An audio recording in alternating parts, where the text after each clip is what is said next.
There was a time when I thought softness wasn't even possible for me. I never really quite felt I had the chance to drop that shield of hyper independence because who would protect me if I did? Who would make sure it got all done? Who else was going to hold everything together? But here's the hard truth I eventually faced. And it was an even harsher truth for the people who benefited from my need to control. I was never meant to carry that shield as protection from those who claimed to love me. And yet they were unwilling or unable to give me that sense of safety I needed to set it down. And that shield eventually became heavier than the pain of losing them that I was so desperately trying to avoid. And maybe in this moment, in this season of your life, you are feeling that heaviness too. I remember one day writing in my journal for what felt like the 1,000th time about how my husband would avoid discussing our household budget and finances like the plague. On the surface, it seemed like it shouldn't have bothered me so much because what did I expect for him to suddenly change? And I was on the verge of gaslighting myself into believing I was overreacting until something inside whispered, go back, read what you've been writing, sit with it. And so I did. I combed through page after page, growing frustrated because I felt like it was the same story on repeat, the same patterns, the same pain. Me expressing my hurt at not being supported, my resentment building over weaponized incompetence being used against me, my longing to have those difficult conversations only to be met with indifference or even worse, silence. My grief over not being loved in the ways that I needed. My exhaustion from never being able to rest, relax, or live fully in my divine feminine. Then it hit me like a ton of bricks. I wasn't upset about the little things. I was furious about the truth staring back at me. I had been hardened, made into this version of myself I didn't even recognize. A woman who felt like she couldn't risk being soft because the people around her expected her to carry what they refused to, their unresolved trauma, their emotional immaturity, their lack of accountability, their dismissive and avoidant tendencies, their self-sabotaging behaviors that forced me to put up these walls. And then they expected me to be the one to tear them down when they wanted access to me. By the time I closed my journal, my anger was white hot because I saw it clearly. I had been made to take on all the responsibility for things that were meant to be shared.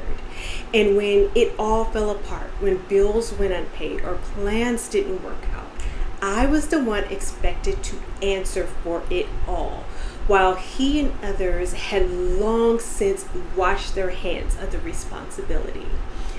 I was managing the household, the finances, the kids' health needs, and multiple diagnoses, their homeschooling, their therapies, and yes, nagging my husband about his health. All while carrying my own unprocessed pain, a childhood with its own scars, multiple miscarriages, the stillbirth of our daughter, the silent war I waged against my own body because of those losses, the guilt of not being the patient mother I thought my children deserved, the constant questioning of my worth. Softness became so foreign to me. It was a luxury I could not afford. I couldn't soften because I felt guilt over it. and I ended up sacrificing so much. I told myself I didn't have time for it, that control was the only way to survive. Now I know the truth. Softness is not a luxury. It's essential to my well-being, and my well-being is my birthright. In order to reclaim my birthright and allow myself to soften, I had to discover what softness truly was.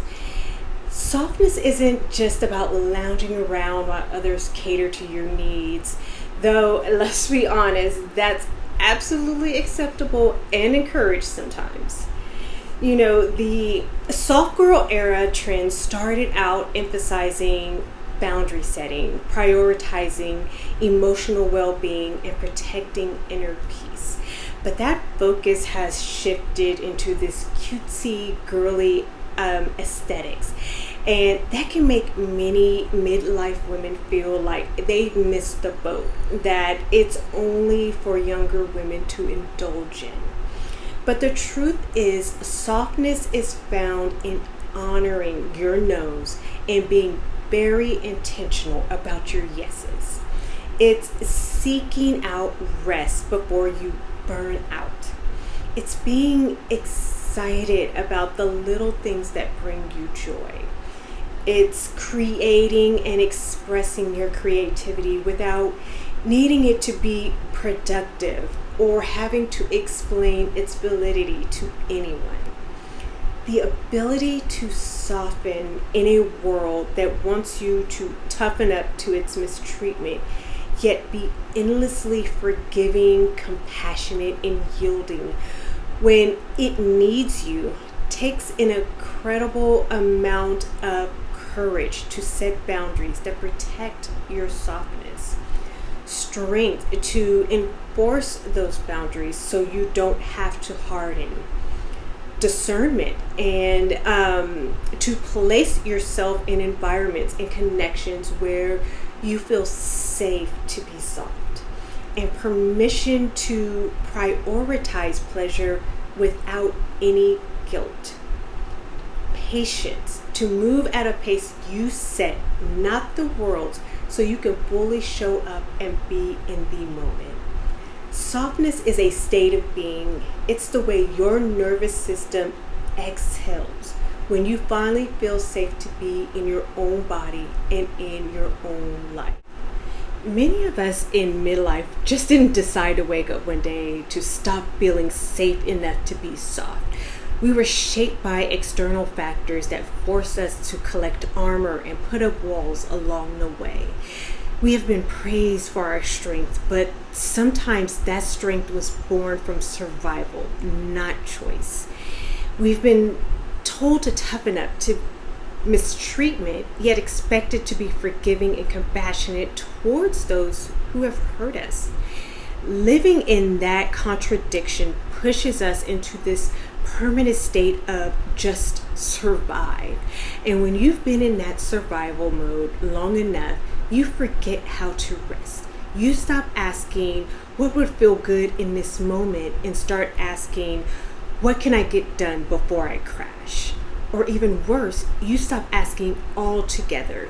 You just do and do and do until you actually collapse. That's when life begins to feel like nothing more than a chore you never signed up for, because you've traded joy for endurance, for proving your worth, for overcompensating for those who are underperforming. And in doing so, without even realizing it, you have given other people the power to control your joy because you have no capacity left to cultivate it on your own. Let that really sink in for a moment. Somewhere along the line, my softness got buried somewhere between raising special needs kids, managing a home, handling finances, trying to start a business with no support, and holding everything together for everyone else.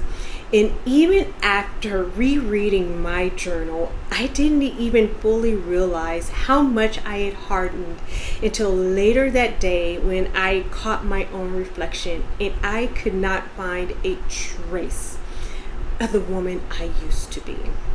The woman who loved dressing up, being girly, and who once used to lay topless with friends sipping mimosas on a random Tuesday.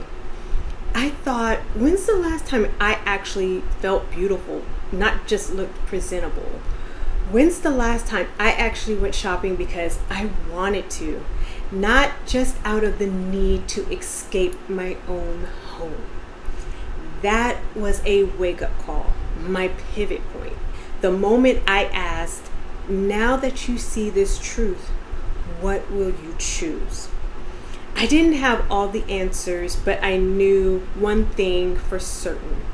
Living that way was no longer an option. So I started small by lighting candles in the middle of the day, dressing up. I wore makeup, heels, jewelry, and perfume for no reason. I put flowers in the kitchen just for me. And little by little, those edges started to soften in my home, in my relationships, and most importantly, how I spoke to myself. And before I knew the exact steps, I could feel the cost of staying hardened was far greater than the cost of reclaiming my softness. The emotional numbness that robbed me of joy, love, and creativity.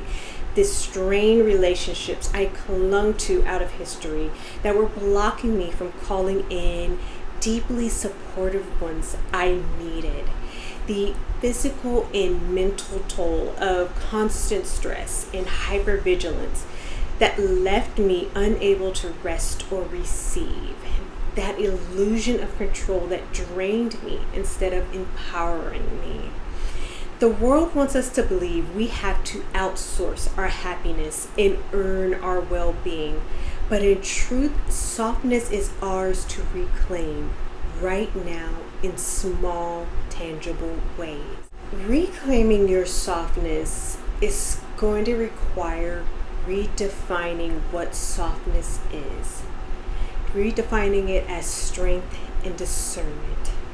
So take some time to journal on what softness means to you, not what the world told you it should mean, and reframe softness as adaptability, receptivity, and creativity. Create micro moments of softness, like adding 5 to 10 minutes of sensory pleasure into your day. So like touch, sound, sight, smell, taste. Release the performance version of yourself. Let go of constantly needing to appear on top of everything. Practice being okay with the undone. Curate your environment. Ask, does this space invite me to exhale? Remove clutter. Add textures, light, and scents that bring you pleasure. Invite in nature. Bring sensual movement into your life. I'm telling you, it will change everything. Just even 3 minutes for you to reconnect with your feminine flow will be so powerful. And protect your softness as a precious resource. Softness is your power source. Guard it like you guard your calendar.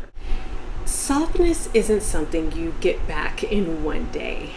I really wish I could wave this magic wand and make that possible for you, because I know the struggle and it is real.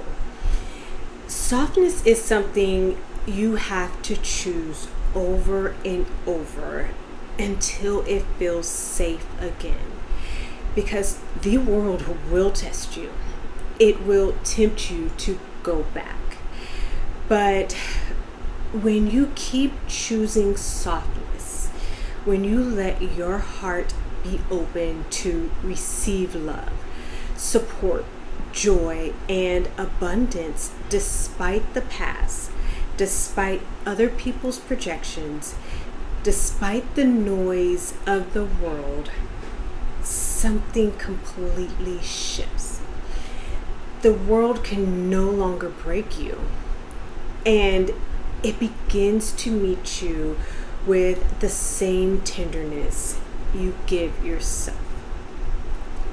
If you are ready to let your walls down without losing yourself, I have a coordinating blog post called Softness Isn't Weak, and I'll link it below. If this spoke to you, subscribe so you don't miss the next conversation.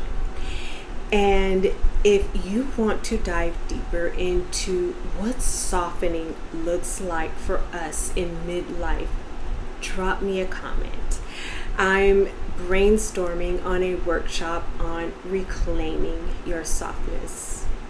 Queen, remember, the world needs who you are becoming in your fullness and softness. So become her.